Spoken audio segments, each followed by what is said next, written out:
পুরাণ পুরুষ ১১৬ পৃষ্ঠা। ওই ৯ নম্বর ডায়েরিতে ১৮৭২ খ্রিস্টাব্দ চৈত্র কৃষ্ণপক্ষ পঞ্চমীতে তারিখ নাই।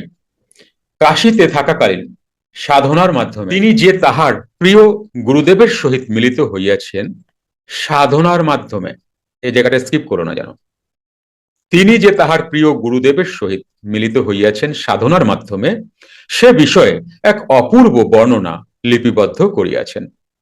गुरु का आदर भाव सुषुम्ना जागा बीच बीच में आओ तो है कभी कभी यत मालूम है यत मालूम होत है खाली आंख से सुषुम्ना देखा जागोरित सपन सुसुप्ति गुरु से बातचीत भया।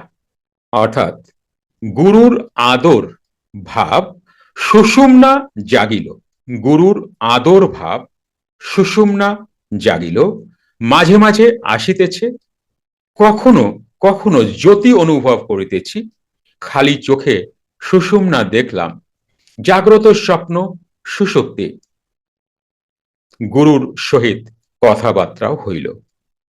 এটা কোথায়? বাবাজির সাথে স্থূল শরীরে দেখা করে না, এটা কিন্তু সাধনায়।